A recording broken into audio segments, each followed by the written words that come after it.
For the camera, we open the camera, right? Yes.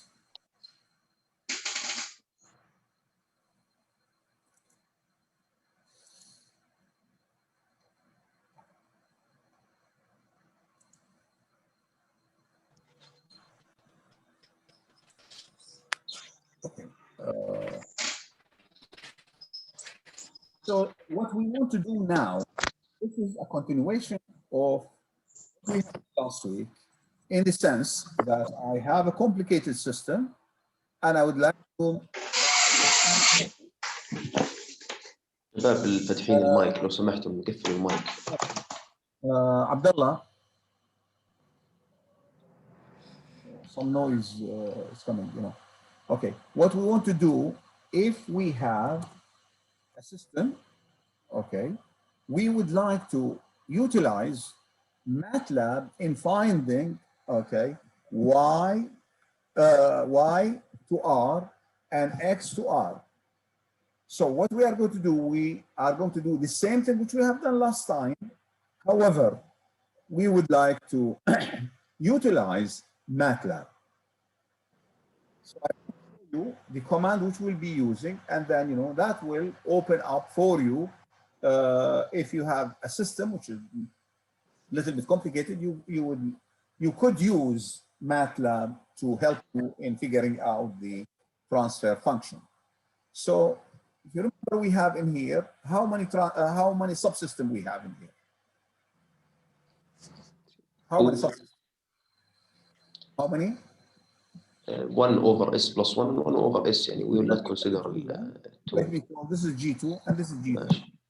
Okay, so suppose I have those 3, and I would like to, you know, do the block diagram reduction. Yes. Remember? Superposition. We definitely superposition, but before superposition, if you remember, we work on this block. Yes. And we'd like to start the same way. So we are programming MATLAB. Let's program it in the same way. So first of all, as I said, okay. First of all, okay, I don't know why.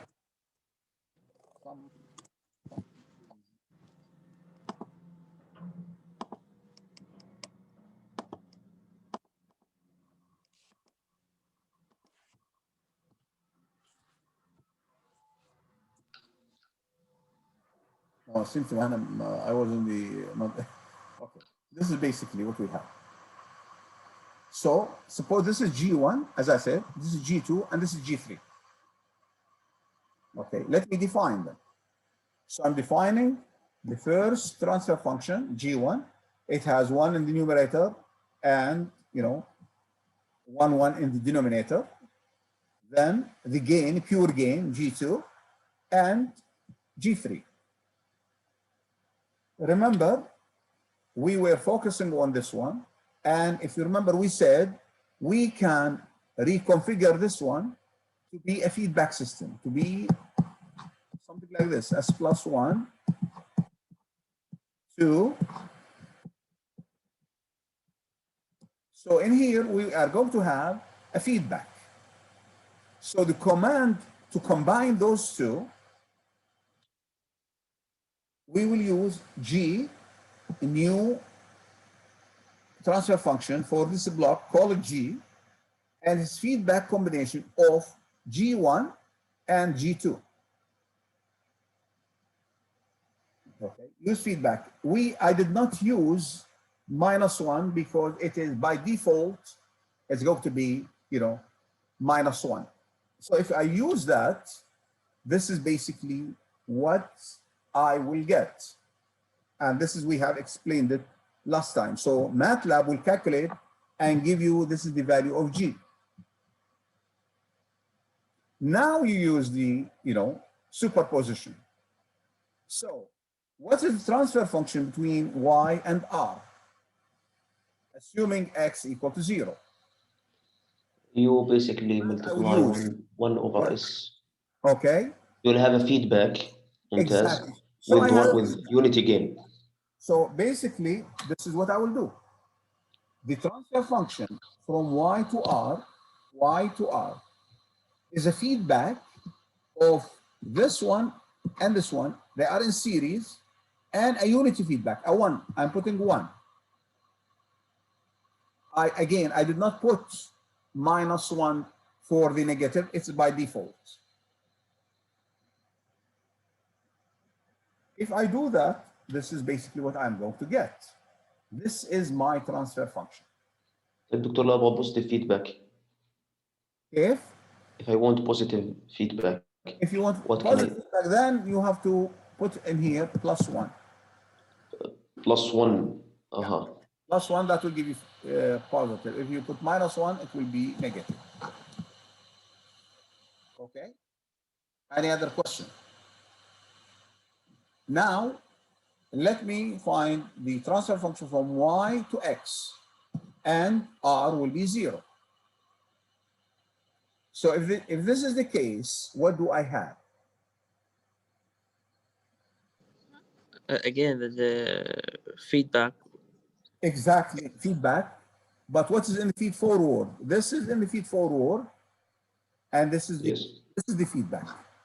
Yes, this is the feedback. It will be, of course, minus. So basically, we don't really from y to x, it's a feedback where G3 is this one in the feed forward, and G, which is this one, in the feedback loop.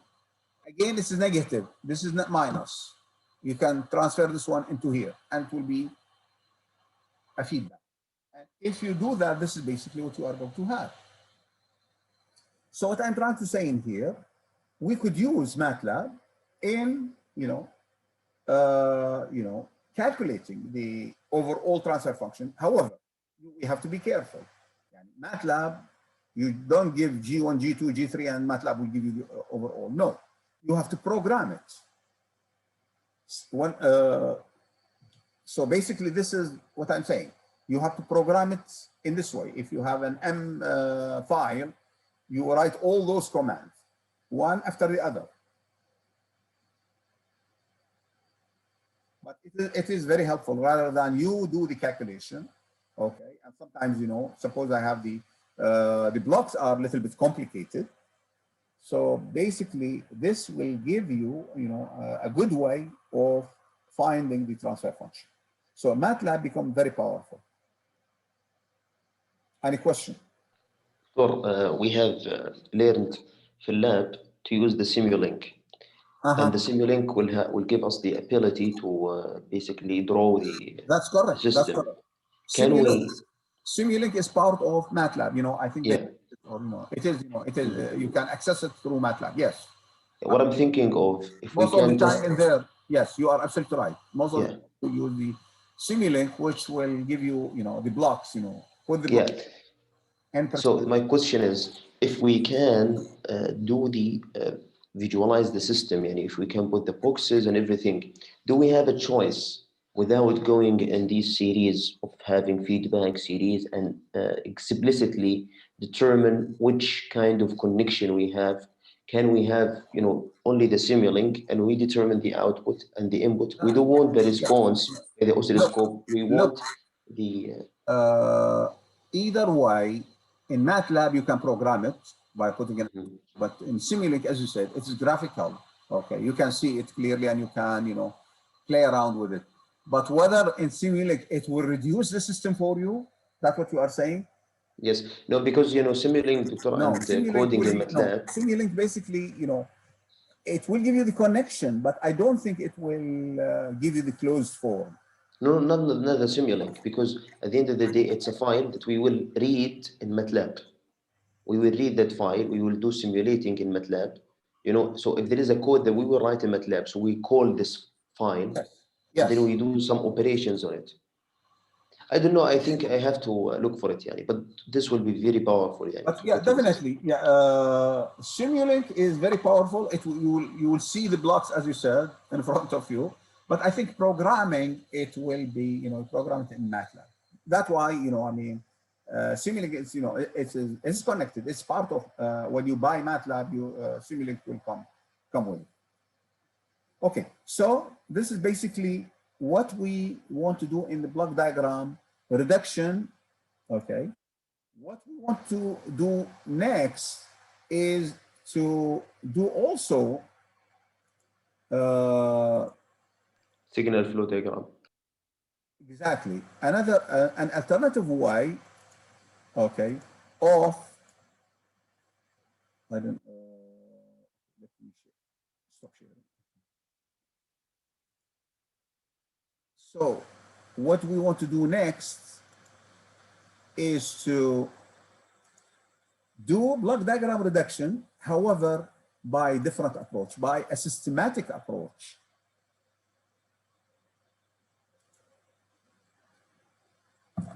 Now, we are going to, as I said, we are going to figure out, okay, if I have a complicated system, I'll try to find the overall transfer function by systematic way, by an algebraic way. It's called block diagram and signal flow graph.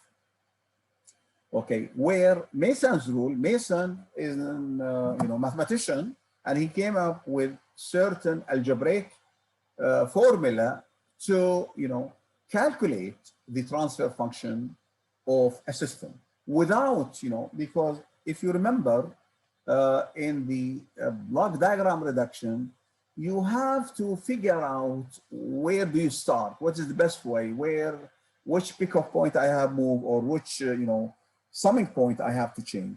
While in the signal flow graph, you trace the signal, okay, and then you don't have to, you will be systematically doing it. That is, there is a certain procedure. You follow the procedure, and you will do the calculation. While for complicated system, also, signal flow graph sometimes getting, also complicated, but still, generally speaking, it is, a way where we are using algebra in,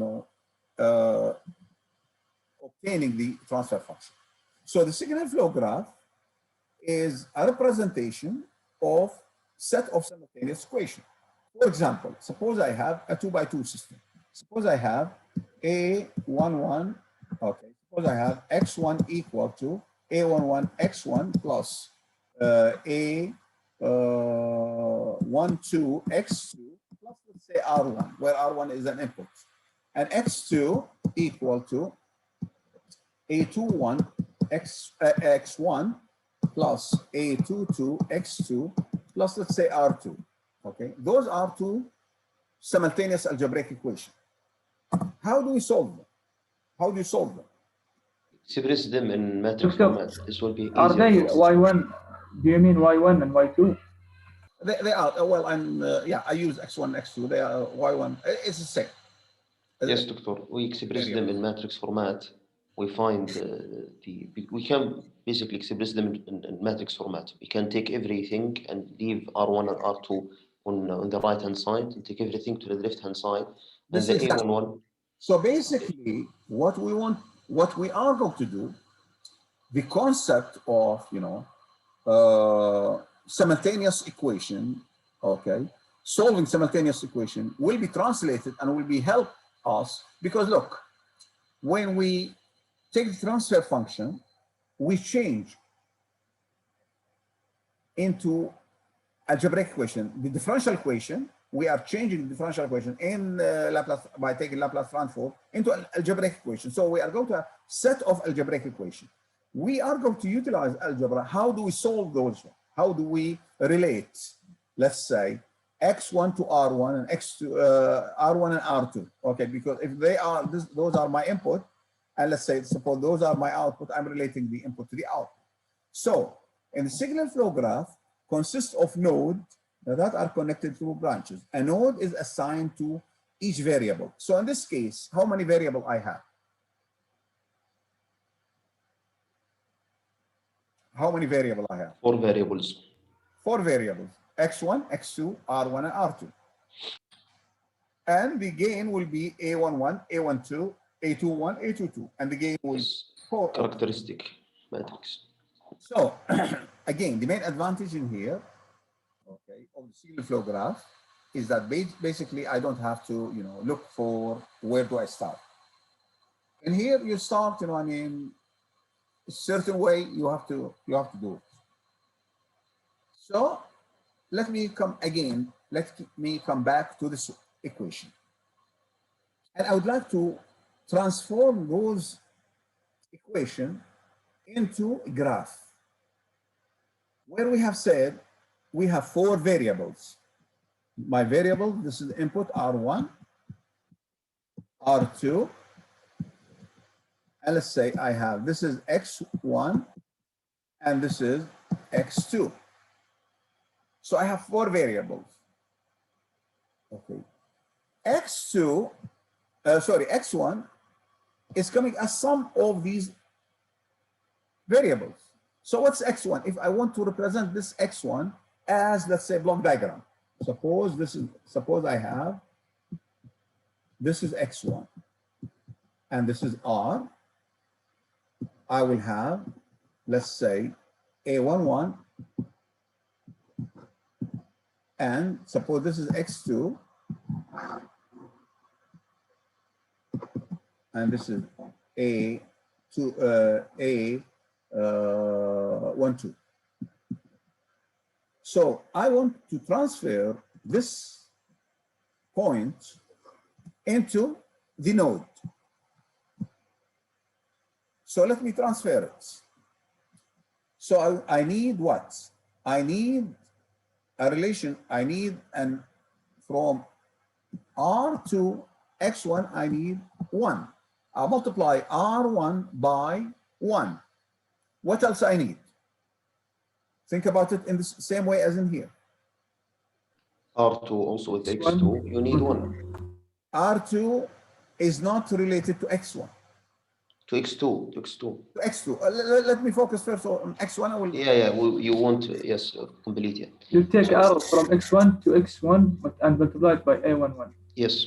Okay, so X1 is feeding itself. This is A11. What else?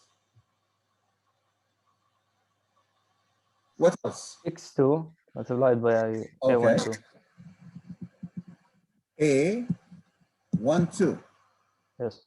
So this is equation number 1. I converted equation number 1 into a graph where I have the nodes represent the variable, there is connection, okay, and there is direction, and then there is a gain. 1 in here, for example, this is a gain of 1. This is A11. This is A12. Now let me go back to X2. What's X2? What's X2? Yeah, basically it feeds itself with 82. So I need, also here we have 1. And again, 82, yeah. So this is something, Doctor, similar to what we have taken in EE200 logic circuit. When we have taken sequential circuit, we have also used something like that. That would be great. So this is good to relate, things. And finally, I will have A21. So this is basically, I converted my, let me put it in a neat way. I converted my simultaneous equation into a graph. I call it signal flow graph. That's basically the signals come from A transmitting to X1, from R to X2. And of course, there is interconnection between X1 and X2. So stop me at 10, at 11. I keep saying 10 because, the other class starts at 10. Okay, now, let me, use algebra. Let me convert this one into a matrix format, okay? And I would like to, of course, I can solve this one by substitution. Can I?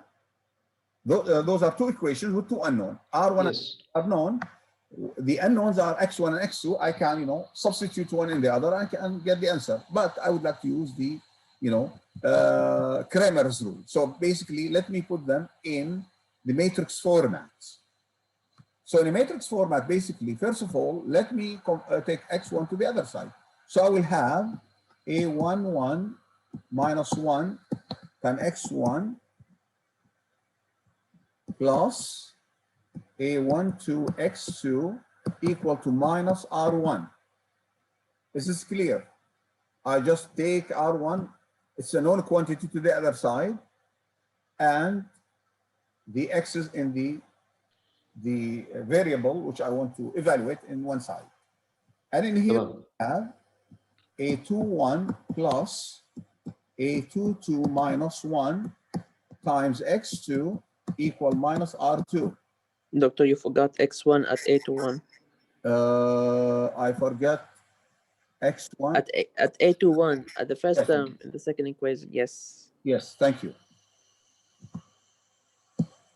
x1.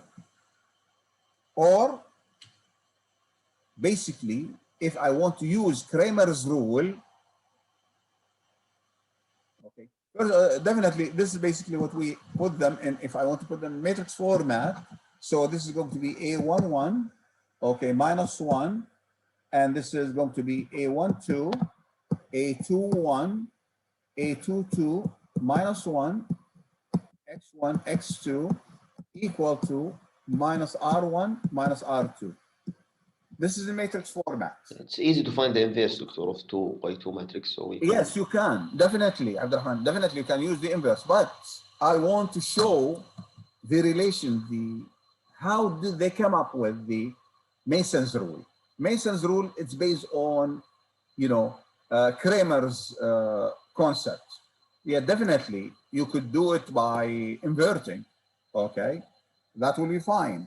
But in here, I'm, putting this, all of, later on, we'll see we're not going to use, this is to explain how does the theory came from? What's the background of the theory? But definitely, yeah, if you want to use the inverse, you can use the inverse. But I want to use this method because Mason's rule based on this approach. Okay, so if I want x1 by using Kramer's rule, it's going to be the determinant of the matrix, and then I replace the first column by the known variables and keep the second. How about x2? What's x2 then will be? One, the denominator will be the same, only you replace the second column. Okay. So this is basically what we have. Now, let me find the determinant in here. This determinant. What is determinant equal to? Let me call this a determinant. What does determinant equal to? Shabab? A11 minus 1 multiplied. Abdurrahman, give the opportunity to the other, please. Go ahead. Who want to? It's a11 minus 1 multiplied by a11 minus 1. Okay. by a22 minus 1 times minus a2. Okay. 1 2 a21. A2. Okay. How about let me call? Okay. So what's x1 equal to? What's the determinant of the? Let me call delta 1. What does delta 1 equal to? What does delta 1 equal to? Delta 1 is the numerator. Minus R1 multiplied. Minus R1, okay, times A22 minus 1, okay, plus, isn't it? A12 R2. Or let me rewrite it in this format. Okay, so I just rewrote it. Where, as we said, delta is determinant, and this is what we have.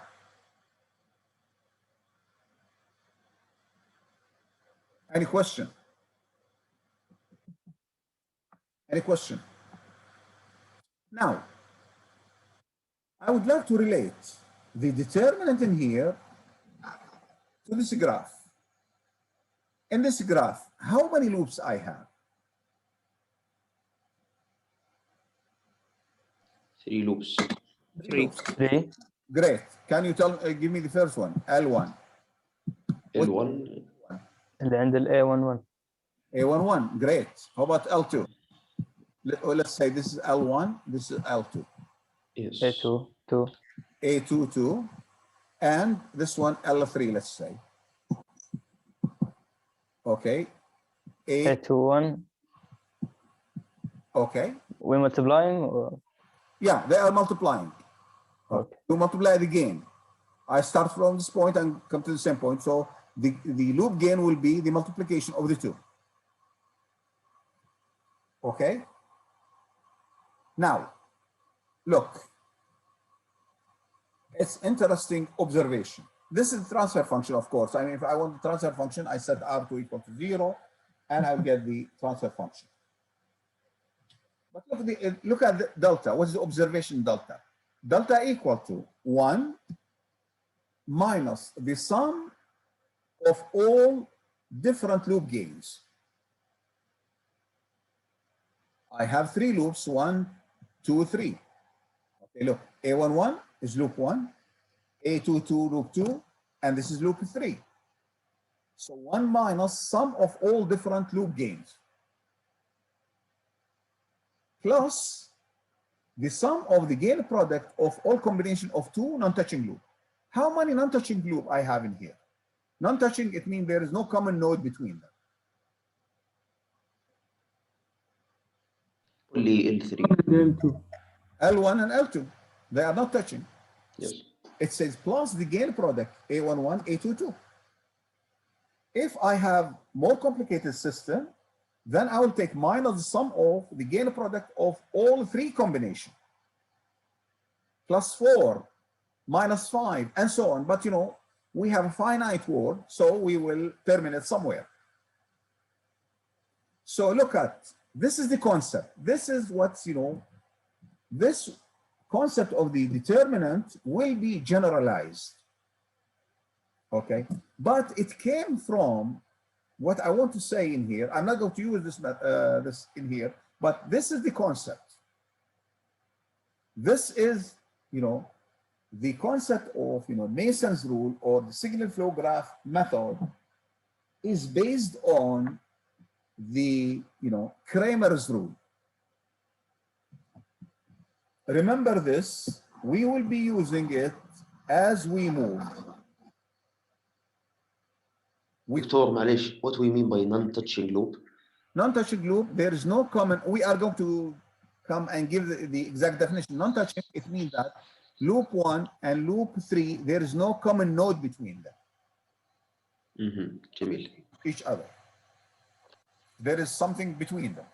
يعني في حالتنا هذه يعدون touching صح؟ L1 and L3 touching. L2 and L3 touching, but L1 and L2, no, they are not touching. Okay.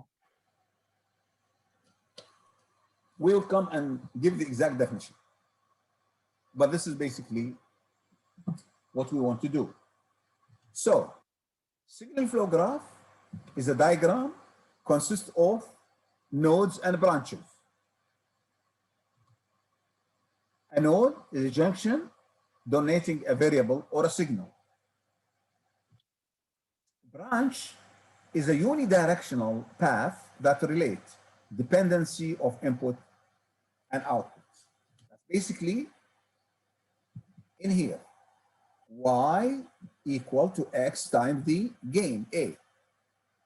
X and Y are the variable. This is the output, this is the input. And look, there is, you know, arrow in here. And there is direction.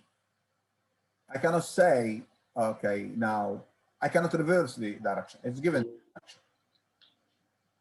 So, yes. Time.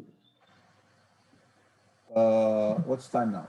Okay, Shabab, I think let's, you know, we'll stop in here. Okay, let me stop the lecture in here. Be prepared for the basically, let me stop recording as well.